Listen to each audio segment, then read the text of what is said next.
Поздравуваме почитувани гледачи од студиото на К3 телевизија. Продолжуваме со сегментот посветен на предвремените парламентарни избори во декември, 11 декември. Серијалот го продолжуваме со најновата епизода во која што ќе одвоиме место за уште еден кандидат за пратеник од втората изборна единица тука од Куманово. Тој е господин Максим Димитриевски и на кој актуелен претседател на Советот на општина Куманово. Ќе ви заблагодарам што одвоивте време за нас да гостувате во К3 телевизија, секој имате многу обврски во овие денови и за тоа е благодарност што одвоивте време да зборувате еве со нас. Чест е секогаш моје, почитување големо до вас и до гледачите на К3 телевизија. Добро, кампањата влезе полека но сигурно во последната завршна недела. Видовме речи се што има да понудат партиите од почетокот. Не верувам дека нешто оставиле како аз во раковот за пред крај. Како сте вие задоволни од тоа? Како тече општо, не само вашиот дел од кампањата, туку како протекува овие 2/3 од неа?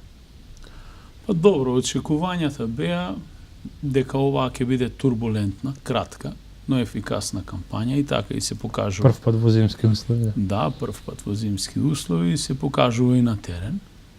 И воопшто не е ни битно колку трае кампањата. За граѓаните според мене најбитно е што побрзо да заврши кампањата, да завршат изборите и да се вратат на нормален начин на функционирање и на живење, бидејќи повеќе од јасно е дека граѓаните се незадоволни воопшто од политичките случувања во државата и од власта, по одредени делови дури и од опозицијата и бараат начин како да излеземе како држава од оваа криза. Факт е дека граѓаните се повеќе од свесни за состојбата и за сето она што со години наназад, особено последните 11 години не прати како држава.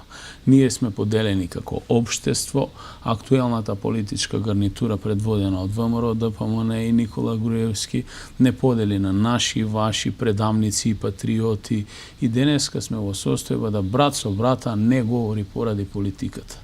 Затоа, бидејќи граѓанинот е веќе уморен од политика, сака да стави крај на ваквата политика, да покаже со прст дека оној кој што води ваква политика нема да добие можност да добие подршка од граѓаните и се надевам и очекувам дека на овие избори тоа ќе го покажат граѓаните на делото, бидејќи во континуитет се покажа дека се многу посвесни од самите политичари.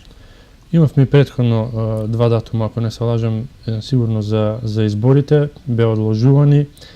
Дали мислите дека третиот беше одбран токму поради тоа што се создадува вистинските услови кои што беа потребни и сметате ли дека сега во моментов има услови за одржување на фер избори?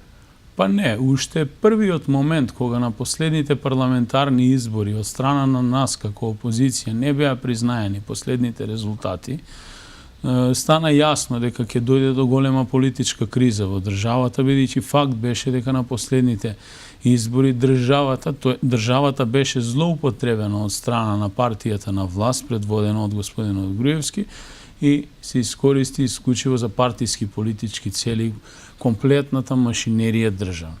Дојде до поделба во општеството и потоа резултираше со Пржинов. Кога се влезе во Пржинов, стана веќе јасно дека ќе дојде до предвремени парламентарни избори, но повторно владеачката структура од ВМРО ДПМН во континуитет ги негираше сите барања на опозицијата. Покажа времето дека се што рекоа, се одрекоа и дојдовме на маса, седнавме, се договоривме и резултираше со конечен резултат 11 декември како клучен датум за Македонија и за онаа што значи достоинствено и реално изјаснување на демократски начин на граѓаните во еден изборен процес. Го делам мислењето со вас дека навистина овие последни барем 2 години граѓаните се уморија од политика и од политиканство, би рекол. Определивте дека голем дел од вината, ако не и целосно, ако добро ве слушнав, ја наоѓате токму во власта, меѓутоа имавте ли и вие удел, можеби со некои чекори, кои што, ако некаде можеше порано да се заврши или да се запре ситуацијата, калкулиравте или пак гледавте подобро, покачување можеби на рейтингот или како било, за да најдете датум кој што можеби одговара подобро, па затоа е, како што кажав и прв пат да имаме во еден, можеби не соодветен за сите луѓе, не само за политичарите, меѓутоа во еден датум кој што можеби нема да има излезност колку што е потребна или нема да се надеваат партиите на таква излезност, можеби некој не е присутен воопшто тука во државата па да гласа како што би било во нормалните датуми, во март или во септември да речеме. Ние како опозиција ги користевме сите легитимни средства и впрочем тоа е и наша работа, да излегуваме и да реагираме на погрешните политики на власта. Факт е дека власта го употребуваше цело ова време народот против опозицијата. Значи, вие за прв пат во историјата на плурализмот имате состојба во Македонија каде што граѓаните се бунтуваат свесно од страна на власта да протестираат против опозицијата. Таквиот случај беше во Црниот декември, кога беа изфрлени пратениците од собранието, значи имавме протестанти на улица од страна на опозицијата, а од другата страна власта доведе наводно, значи во наводници, слободно умни граѓани, а всушност беа партиски војници на ВМРО ДПМН, кои што имаа за обврска дури и да дојдат во физички контакт со оние кои што во име на демократијата протестираа. И сите тие работи тргнаа од тука.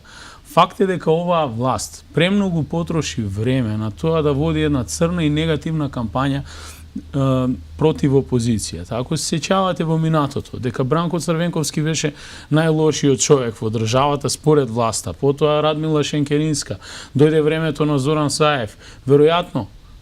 Значи, добро, но тоа е политичкиот прагматизам кај нас. Тоа е навиката. Еве, во моментов токму опозицијата обвинува дека опозицијата троши многу повеќе време и енергија на нив отколку на представување на својата програма. Работата на опозицијата е да укажува на пропустите, да напаѓа и да нуди решенија, но работата на власта е добила мандат од страна на граѓаните да ја води државата, а не да закачува црни билборди по целата држава кај што ќе ги негира личностите, лидерите на опозицијата и така натаму и така натаму. Впрочем, оваа власт нас длабоко не подели како општество на патриоти и продавници. Значи и сега, во континуитет, повторно таквата поделба преку провладините медиуми продолжува. Ако свртите некои од провладините медиуми на кои што ќе ги погледнете рекламите и тезите кои што одат, ќе видите дека вестите повторно почнуваат дека СДСМ ќе направи федерализација во државата, што е нонсенс.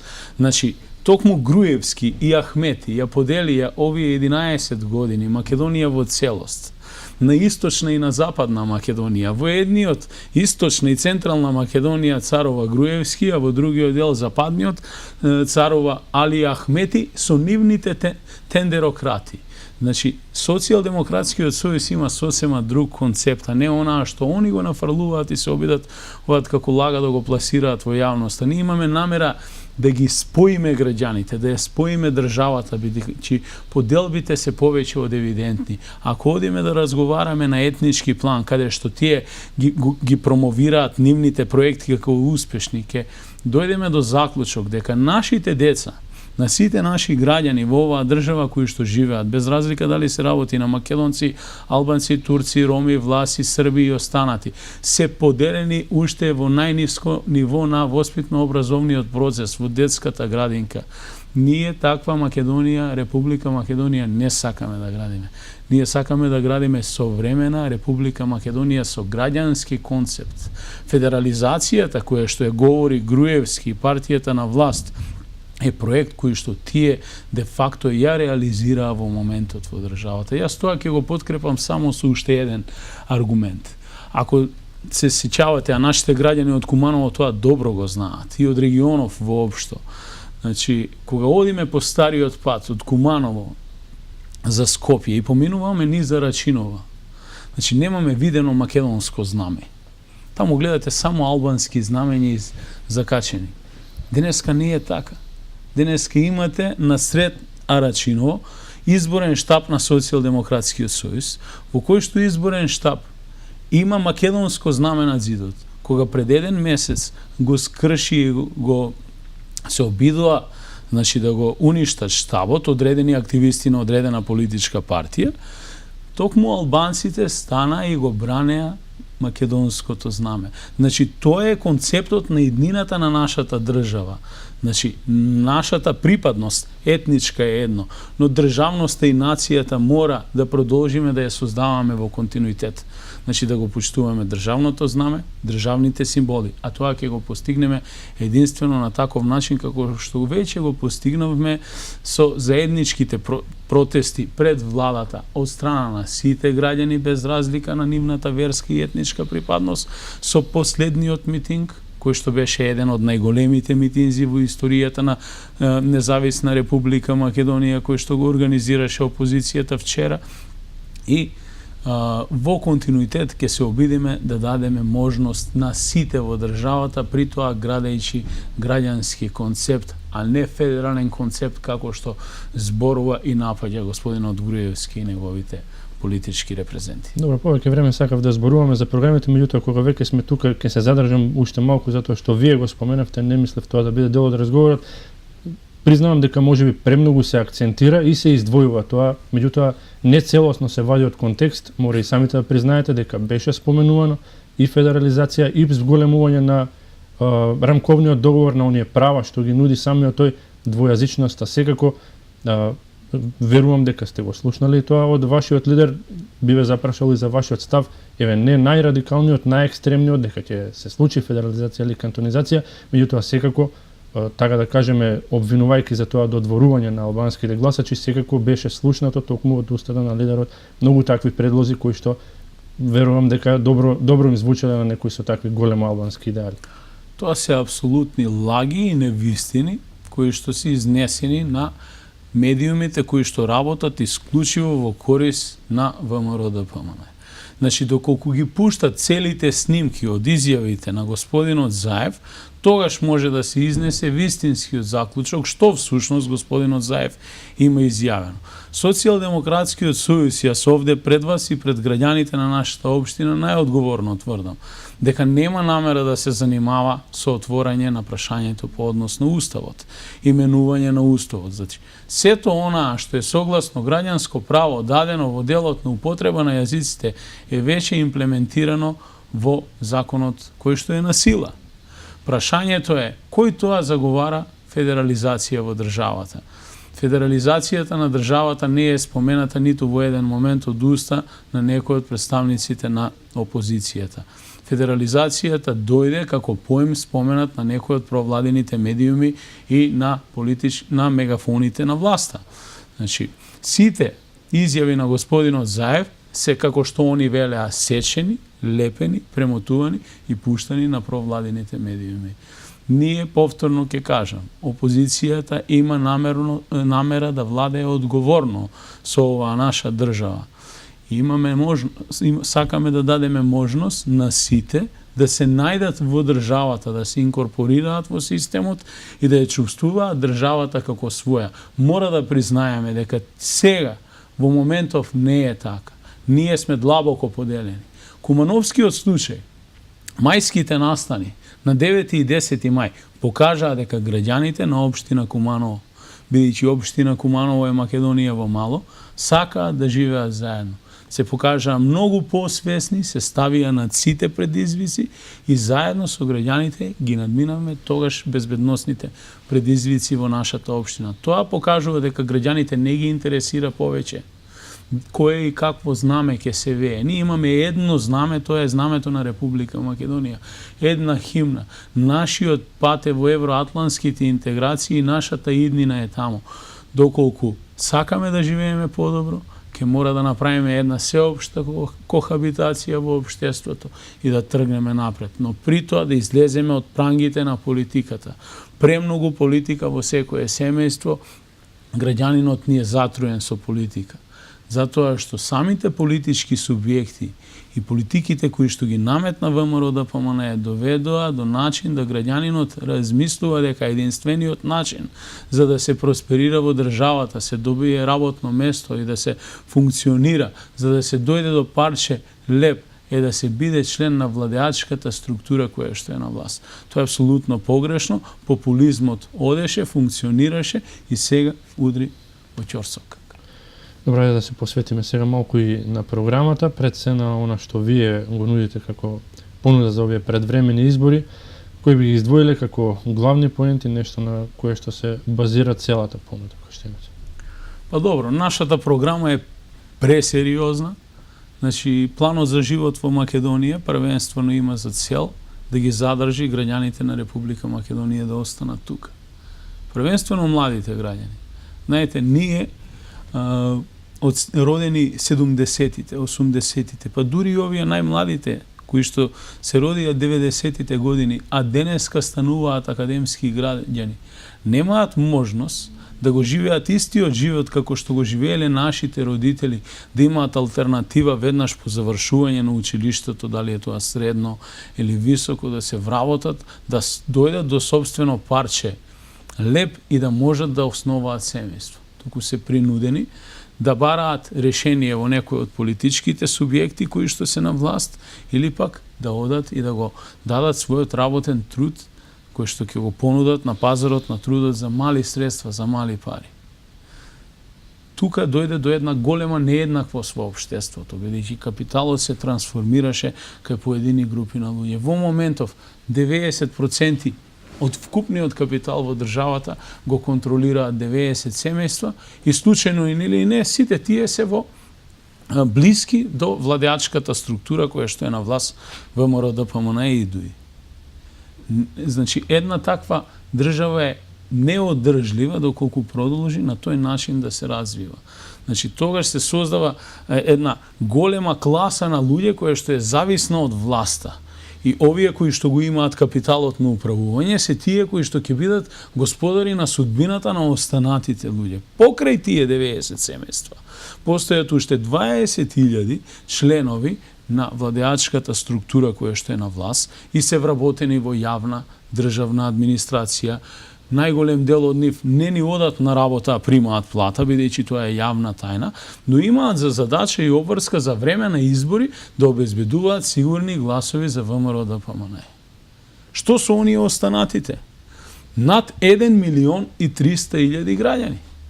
Значи, тие се предодредени во моментов да им служат на овие останати. Затоа граѓаните се заминуваат масовно во државата, затоа што не сакаат да живеат во една таква држава. И ние си дадовме за обврска и цел да го промениме тоа како опозиција. Решивме да изготвиме една реално издржана и остварлива програма во рамките на првите 6 месеци од доаѓање на власта, првите 24 месеци и 48 месеци од мандатот. Ставка по ставка сите мерки да ги имплементираме во целост. И тоа не се само сублимат на програмата Решение за Македонија или Визијата за Македонија. Првенствено, тоа се мерки кои што дојдоа директно како идеја од самите граѓани кои што се најзасегнати и всушност тие директно ги чувствуваат состојбите најсоодветно во државата како се живее и на кој начин се живее. Конкретно во мерките, првенствено сметаме дека граѓаните се премногу финансиски оптеретени со давачки кои што не треба да им бидат на терен. Например, денеска гостуваме кај вас на вашата телевизија, а граѓаните плаќаат радиодифузна такса за македонска телевизија. Веќе првиот месец ќе укинеме радиодифузната такса. Со закон ќе измениме таа одлука и не може граѓанинот да плаќа радиодифузна такса, па дури покрај тоа, во делот на извршување на неплатените такси да плаќаат 10 пати повеќе средства во однос на онаа што значи основен долг за радиодифузна такса и по однос на услугите на извршителот. Значи, таксите на извршителите ќе ги намалиме двојно. И онаа што е главно, нема да се водиме од мотото буџетот на државата да се полни врз база на такси и врз база на казни. Глобите се премногу големи во државата, а тоа беше впрочем механизмот како власта да го притиска граѓанинот да ја биде се полојален и полојален. Ќе ги намалиме казните и казнените политики на половина, со тоа што ќе дадеме можност првиот пат секој субјект кој што треба да добие казна да биде опоменат, следниот пат да му биде изречена двојно помала казна, веќе третиот пат да биде казнен со уште посериозен износ. Бидејќи што се случува? Еден правен субјект направил пропуст, секој прави пропуст кога работи. И вие доаѓате веднаш и му го затворате дуќанот, му изречукувате казна од 5000 евра и тој мора да ја заклучи фирмата. Вака ќе му дадете можност да се ќе коригира и да продолжи да работи. А нема човек од стопанството, од домашното стопанство, ако ја погледнете анализата, кој што не е казнет, освен оние кои што припаѓаат или се блиски, во континуитет се финансиери на власта и така натаму. Ајде да зборуваме за странските инвеститори, зашто тие се на едно подредено ниво, повисоко ниво во однос на домашното стопанство. Со што тоа странските инвеститори допринеле повеќе. Социјалдемократскиот сојуз планира во рамките на нашата програма да даде еднакви можности за инвестиции на сите субјекти. Нам ни ги требаат странските пари да влезат во државата, но првенствено да дадеме еднакви можности и на домашните субјекти. Ќе ви кажам еден пример. Значи, доколку онаа што се случи и инвеститорите странски од Ван Хол тоа јавно го призна, доколку не беше Македонија, велат Ван Хол ќе требаше да стави клуч како мултинационална компанија. Значи, истите тие пари кои што нашата држава преку оваа власт, предводена од Никола Груевски, Мијалков и останатите, ги даде во форма на субвенции на Ван Хол, да ги дадеше на нашиот ФЗЦ во Куманово. Ние ќе немаме таква криминална приватизација во ФЗЦ како што ни се случи едно невидено финансиско цунами таму. Да се откупи една фирма која што чини милиони и милиони евра за 1,5 милион евра и денеска да ја стопанисуваат луѓе кои што немале допирни точки никогаш со тој бизнис. Добро, така би зборувале од власта за речиси секоја фирма која што била приватизирана во 90-тите. Па да ви кажам нешто, тие фирми што беа приватизирани во 90-тите и кои што успеа да ги приватизираат. Тогашните луѓе, јас тогаш бев дете, не бев во политика, можеби и јас тоа го почувствував како период на транзиција. Но најголем дел од истите тие приватизирани компании денеска работат и се уште функционираат. Оние кои што беа затворени од 90-тите нааму, би требало македонската и кумановската јавност да знае дека се затворени со подпис токму на тој Никола Груевски, кој што од позиција на министер за финансии го подпиша Фесал 2 аранжманот во времето и периодот на владата на Љупчо Георгиевски, со кој што ги затвори сите стопански субјекти во општина Куманово во форма на загубари. Значи, токму тие беа подписниците кои што ги сохранија тие фирми. А ако го гледаме овој период од 11 години, само ќе ви кажам, 1 мај, Димче Ревица, Монопол Куманово, Житомел Куманово, дел од Искра, Кен, Биброк и уште голем број на други стопански субјекти кои што станаа споменици. И го слушам господинот Тодоров од позиција на носител на кандидатска листа за пратеници во изборна единица 2, во програмата става дека ќе го рестартира 1 мај.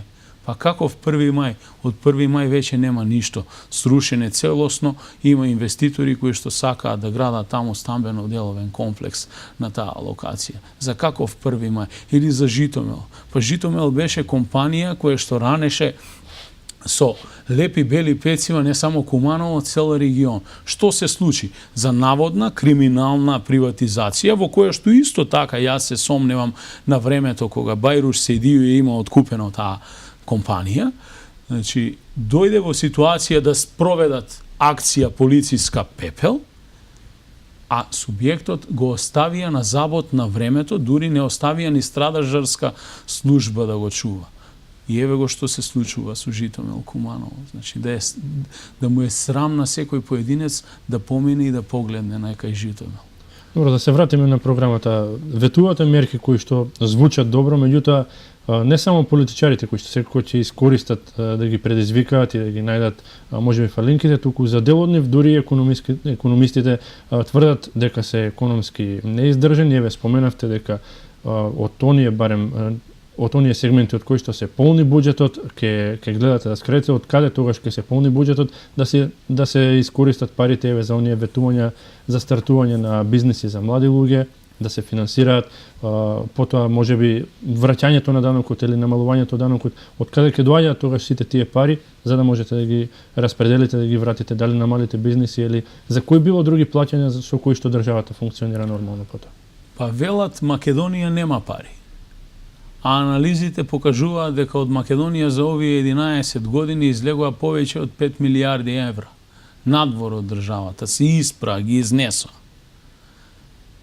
И ние ќе најдеме начин да ги вратиме тие пари назад, а оние кои што се одговорни, кои што го направија тоа, да одговараат пред очите на јавноста.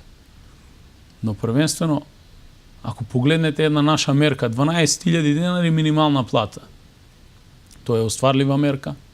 Го менувате законот и работодавецот ќе мора да дава плата 12.000 денари. Ама еве кажувате дека токму во овој период имаат проблеми да ги исплаќаат и тие минимални 10.500, ова ќе биде, верувам, дополнително отежнување барем на почетокот, ако не и подоцна, затоа што градуитивно верувам дека планирате и да ги изголемувате, не да застанат на 12.000. Имаат проблем да ги испраќаат затоа што стопанските домашни субјекти плаќаат државен рекет и плаќаат нелегален рекет.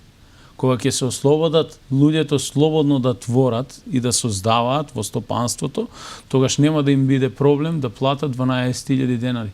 Денеска сите живеат под притисок. Тргнувајќи од вашата фирма, кога вледоговме на вратата, ви стои налепница од фирма за обезбедување. А истата таа фирма за обезбедување, која што има залепено налепница во вашата телевизија, има залепено и на државните патарини и во сите стопански субјекти кои што функционираат во Македонија. Фирмата се вика СГС, прашањето е како тоа, на кого му треба толку обезбедување за да се чувствува сигурен ако имаме толку многу полицајци во државата. Една од формите на плаќањето на модерниот рекет е токму тој. Кога ќе ги ослободите од дополнителните давачки, неофицијални давачки, стопанските субјекти, тогаш ќе имаат интерес да го платат подобро работникот, бидејќи ќе им биде попродуктивен и ќе работи поквалитетно. 12.000 денари минимална плата, 16.000 денари минимална плата до крајот на мандатот и 30.000 денари до крајот од 4 годишниот мандатот како просечна плата е една реална мерка. Велат од каде пари? Имаме погрешен даночен систем, погрешни даночни политики. Во моментов во Македонија се плаќа линеарен, рамен данок. Значи и јас, кој што имам на свое име еден стан, и оној кој што има 5 стана и 3 куќи, плаќаме еднакво данок. А велиме дека градиме социјално и солидарно општество. Класична хипокризија. Значи, рамниот данок е мерка која што им одговара на најбогатите слоеви во државата. Ние сакаме да постигнеме одредено изедначување, класно изедначување во општеството. Јасно ни е дека не може да бидеме сите еднакви, но мора да го создадеме тој среден слој во државата. И тоа се едни генерални, долгорочни, реално остварливи политики кои што ќе резултираат со конечен резултат после 4 и 8 годишно владење, кај што нивото и стандардот на граѓаните на оние најсиромашните во државата ќе го подигнеме на повисоко ниво. Како? Тогаш ќе се прибираат повеќе пари во буџетот по однос на данокот на имот кој што го плаќаат граѓаните задолжително во државата во која што живеат, бидејќи тоа се основните приходи покрај приходите од данокот за додадена вредност. Значи, ние планираме даночните стапки да му го направиме животот на граѓанинот поевтин со тоа што ќе воведеме повластени даночни стапки за одредени производи во делот кај што граѓаните трошат во домаќинството повеќе пари. Но дополнително ќе оданочиме таму кај што сметаме дека се работи за луксус. Онаа што богатите во државата, а богатството го стекнале тука во државата, имаат можност да платат повеќе за оние кои што имаат помалку, се со единствена цел да се изедначат. И при тоа парите ќе ги вратиме назад кон граѓаните. Ако ја погледнете актуелната финансиска состојба во државата, ќе дојдете до заклучок покрај јавниот долг, кој што е над 4 милиарди евра во државата, што значи секое дете кое што се раѓа со поголем долг од 3.000 евра во моментот во државата. И тоа се многу пари. Но и внатрешниот долг е огромен. А најголемиот должник е токму државата, која што должи на домашното стопанство. Сите овие кои што работеа на владините проекти, така натаму, во најголем дел немаат добиено пари. Стојат отворени фактури во валута кои што се уште се ненаплатени, бидејќи власта, тоест државата, предводена од оваа власт, водеше лоша финансиска политика и не дозволуваше да ги сервисира редовно долговите. А од друга страна се донесе закон за финансиска дисциплина, кој што ги принудува стопанските субјекти внатре во платежниот промет да ги плаќаат редовно и во рок своите обврски. И при тоа вели во законот дека државата и општините не се обврзани да го почитуваат тој закон. Значи повторно невидена хипокризија. Значи државата ќе биде за едни мајка, а за други мачија. И на крајот, како ќе дојде до целосна реализација на проектот? Значи, парите ќе ги вратиме таму кај што треба да се трошат, а тоа се единиците на локалната самоуправа. Секој граѓанин да одлучува за собствените средства и да ги реализира таму каде што смета дека е најпотребно. На една квалитетна дебата, на ниво на местни урбани заедници да одлучуваат граѓаните од вкупниот колач на општината колку средства ќе се потрошат за нивното мало и за регионот таму кај што се директно. Ке дадеме можност на неразвиените региони да почувствуваат што значи финансиски бенефит како единица на локална самоуправа. Добро, веројатно разбирливо е во понудата да имате разлики, да имате негативни ставови за нивните, а позитивни секој за вашите, меѓутоа колку донесе на политиката во Македонија таа, да кажем, стапка на исклучивост да не доведе до ова ниво. Значи, ништо да не е добро кај за едните, кај другите и обратно. Без сега да правиме разлика. Дали воопшто нема ниту една мерка или политика која што ја направиле, која што е добра, еве, например, ги продолжувате субвенциите, ветувате изголемување, тие на тоа сугерираат дека воопшто не постоела таква материја додека беше на власт. Сега само, значи, субвенциите тргнале од пред 10 на 11 години, за сметка на тоа, сега ветувате дека ќе бидат зголемени. Барем нешто дали гледате како позитивно и кај нивната програма? Дали имавте можност да ја разгледате? Хартијата трпи се. Ова е програма, план за живот во Македонија, создавана заедно со граѓаните. Како на нашата хартија, така и на нивната може да направите се. Најголем дел од граѓаните не ја ни читаат. Го прифаќаат онаа што ние им го говориме.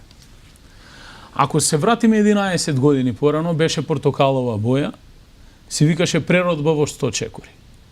И сега зборуваме 11 години подоцна.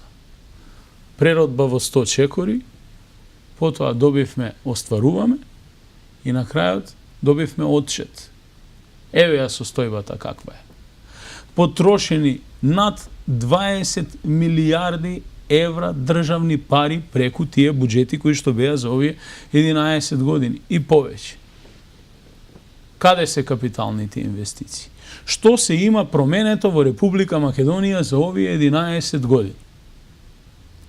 Па, да не беа нашите родители, кои што создаваа со лопата и крампа во оној период кога живееме во сојузната држава. Овие немаше што да рушат со багер денеска. И уште не можат да срушат. Тоа е факт. Значи, програмата е едно, но она и резултатот на вашата работа е друго. Нашите намери се искрени. Ние реално сакаме да и пристапиме на секоја единка. Ние на овие избори правиме сојуз со граѓаните, партнерство со граѓаните. Сакаме заедно да владееме со државата, со граѓаните. Да го спуштиме нивото на одлучување до секоја единка во државата, за да се почувствува реално посредничката демократија.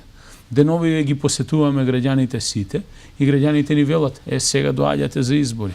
Но има и луѓе кои што во континуирано работеле со граѓаните, разговарале за нивните проблеми и денеска многу полесно можат да пристапат до решавање на таквите проблеми. Оваа власт е здисана. Власта во континуитет го угуши собранието како највисокиот дом. Значи, највисоката институција во државата, парламентарна демократија. Ние 11 години гледаме како извршната власт со камшик мава по законодавната власт, а парламентот и собранието молчи. Бидејќи се става во функција на извршната власт.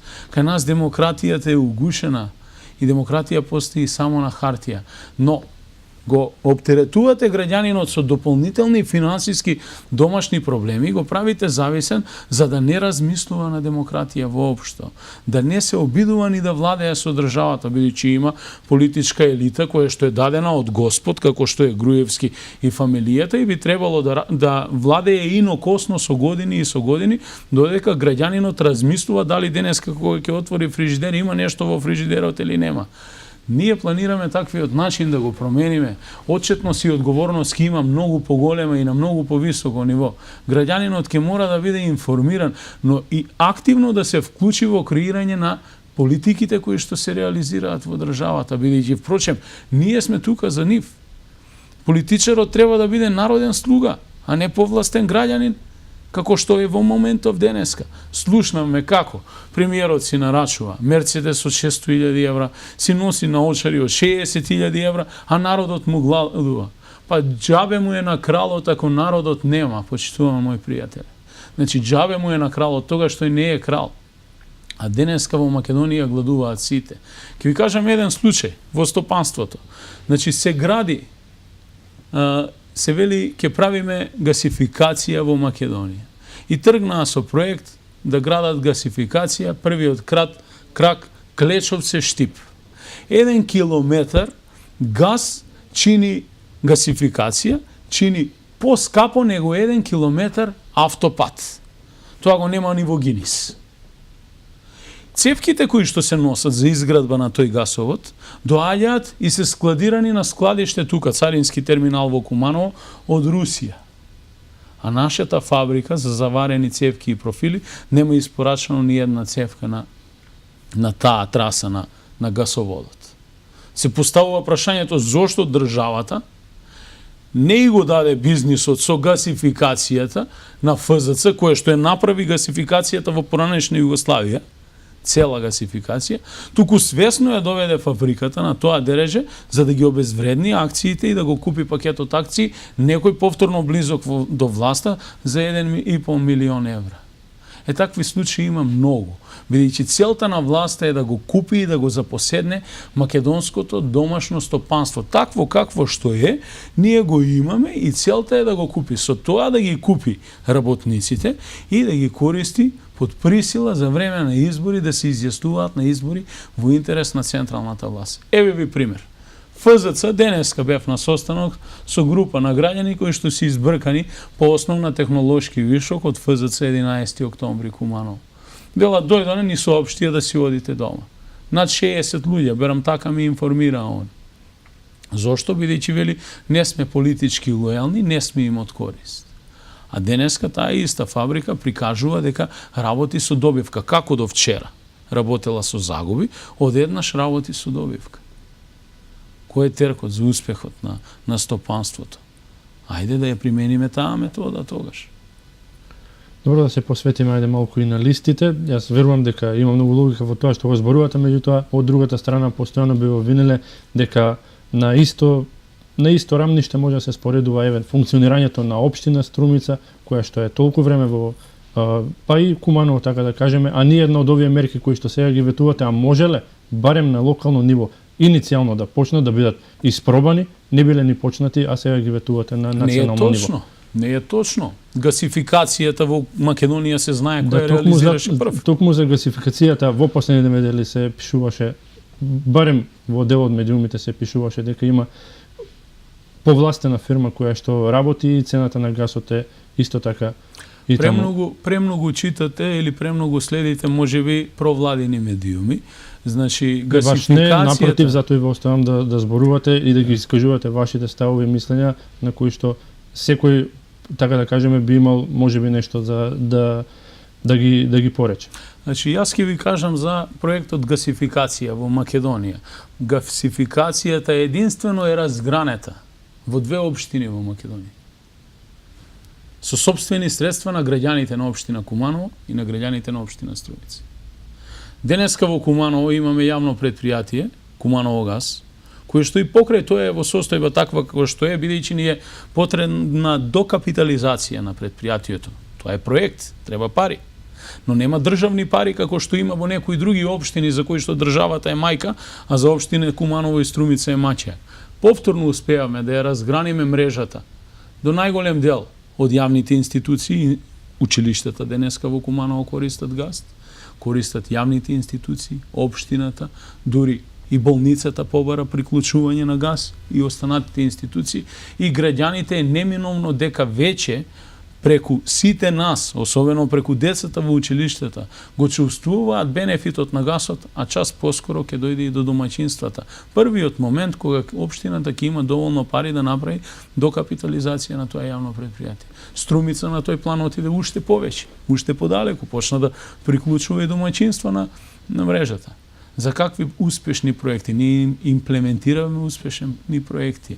На полето на спортот, државата ги финансира сите спортски клубови кои што се блиски до власта. Ако погледнете, јавна тајна е дека МЗТ е владин проект. Кумановските клубови не ги финансира никој. Со тие скромни средства кои што ги имаме на располагање, успеваме спортот да го кременеме на повисоко ниво. Од една страна, власта гради спортски сали низ цела Македонија, во општина Куманово, со оваа администрација, успеваме да направиме, значи, 2 сериозни спортски сали, 1 атлетски полигон, значи друга спортска инфраструктура и така натаму и така натаму. По уследените, континуираните, значи, критики од наша страна како локална власт до власта, едва и смогна власта сила да направи 2 тениски игралишта, кои за жал 2 пати ги пуштаат во употреба, а се уште не функционираат. И граѓаните немаат можност да играат. Тука ќе мора да ве прекинам барем кога се однесува за спортот. Се извинувам, меѓутоа како што е МЗТ владин проект, исто така и Кумановскиот клуб многу ме го гледаат како општински проект, затоа што многу од другите клубови кои што имаат надежни, истакнати, квалитетни поединци се жалат дека единствено таму се вложуваат пари. Еве последната информација е дека 2 исклучително квалитетни состава, и машкиот и женскиот ракометен клуб, размислуваат да ги прекинат своите настапи во Суперлигата, соодветно во првата лига, затоа што немаат финансии. Мажите не земале плата, а жените воопшто не ни земаат плата, меѓутоа немаат начин финансиски веќе да го издржат, а преку Сојузот на општински спортови им била ветена помош од почетокот на годината. Сега тие на средина на сезоната размислуваат да прекинат, иако имаат доста квалитетни, солидни, би рекол, настапи. Едниот е трет во Суперлигата, другиот е трет во првата лига, настапуваат и на европски надпреварувања. Јас се согласувам со вас тука и пак ќе кажам и ќе потенцирам дека има фаворизирани клубови во општина Куманово и сметам дека треба да се даде и на машкиот и на женскиот ракомет и на велосипедизмот многу повеќе, и на индивидуалните, и на атлетиката, и на колективните спортови и така натаму. Но пак ќе кажам, тоа се чисти општински граѓански пари. Државата нема влезено во финансирање на спортот во Куманово со 1 денар. Погледнете сликата во Македонија каква е. Значи, федерациите не финансираат ништо. Значи, не даваат пари на спортските клубови. Зошто постојат тогаш? Општинскиот сојуз на спортови би требало, и доколку јас би се прашувал директно, значи, би ги прекроил средствата на поинаков начин во делот на распределба на средствата кон клубовите. Но првенствено, развојот на спортот треба да биде државен проект. Ние го немаме фундаментот, државата финансира исклучиво поедини политички подобни клубови кои што во континуитет се блиски со оваа власт. Со власта на Никола Груевски, тоа се неколку клубови, не би сакал да им ги злоупотребувам имињата. Но тоа е повторно државен проект. Значи, кај нас премалку се инвестира во делот на она што значи едукација на кадарот кој што треба да го едуцира спортистот, бидејќи имаме голема хиперпродукција на луѓе во образованието, кои што завршуваат високо образование, а на крајот истите не можат да се реализираат, бидејќи треба до усовршување и така натаму преку пракса, која што не ја стекнуваат, бидејќи клубовите не функционираат, не работат. Добре, започнавме за изборните, за кандидатските листи, како за вашите, така и за оние од Коалицијата за подобра Македонија, по збор 2, што за носителите од овие 2 изборни единици кои што ги покрива нашата телевизија, и општо за листите имаше можеби обвинување на тоа дека составувајќи ги вашите се одолжувате на граѓанскиот сектор, од другата страна какви се вашите ставови за противничките кандидатски листи? Па видете, нашиот концепт е граѓански концепт. Ние не се водевме од партиската идеолошка матрица, дека на листата треба да бидат само социјалдемократи и никој друг. Ние направиме партнерство со сите проопозицијски граѓани кои што размислуваат опозицијски во државата. При тоа не водејќи сметка на нивната етничка или верска припадност. На нашата листа имаме представници и од македонскиот, и од српскиот, и од ромскиот, и од албанскиот електорат, и тоа е една новина на политичката сцена во Македонија. И да не бидат мало незадоволство и во вашите редови. Дозволете ми, значи да не бидат сведени работите само дека се работи исклучиво за една слика. Тоа се повторува во неколку изборни единици, но тоа го потврдуваме и со нашите изборни програми. Значи нашата изборна програма не е еднојазична или двојазична. Ние имаме изборна програма на македонски. Имаме изборна програма на ромски. Имаме изборна програма на албански, имаме изборна програма на турски. Значи, имаме изборна програма на српски и на сите останати јазици кои што се говорат или ги говорат граѓаните на Република Македонија. Тоа е искрено го посакуваме. Тоа е силата на Република Македонија. Нејзината различност ја прави Република Македонија таква каква што е. Одржива на долгорочен план. И ние тие моменти треба да ги користиме. Што се однесува до листите конкретно. Поединечно имињата ги знаете. Нашиот кандидат е почитуваниот колега Оливер Спасовски, кој што е актуелен вршител на функцијата министер за внатрешни работи, времен министер. Значи, ние во таа експертска влада, тоест широка влада, не влеговме, техничка влада, за да спроведуваме власт. Ние влеговме исклучивно поради целта да се спроведат и одржат овие избори. Сепак има ингеренции министерот? Секако дека има, со дополнителен заменик министер кој што во континуитет му дише во врат и го гледаме што прави и како прави. Во континуитет излегува на пресконференција и го напаѓа министерот, но тоа воопшто не е ни битно. Најбитно е да се спроведат фер и демократски избори кои што ќе дадат простор и можност за формирање на една квалитетна и одржлива влада која што ќе владее сериозно со државата. Добро, барам едно од издржаните барања беше од такво истурено и важно министерство да не биде носител на листа кога се, така да кажеме, баравте тоа да не биде Јанкуловска. Зошто сега не поставивте пример со Оливер Спасовски? Јанкуловска не може да биде и не само Јанкуловска.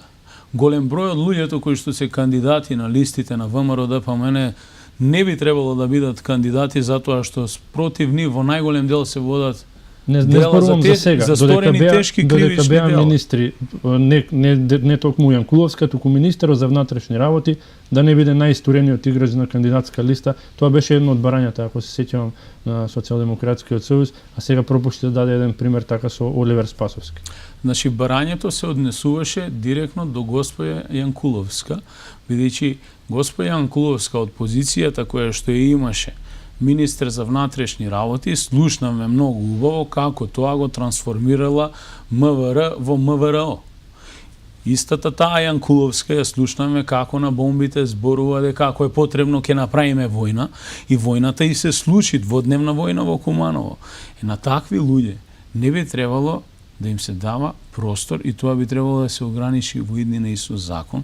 Сите оние кои што имаат такви престапи кон државата направено, да немаат можност да делуваат во политиката и да заведуваат луѓе.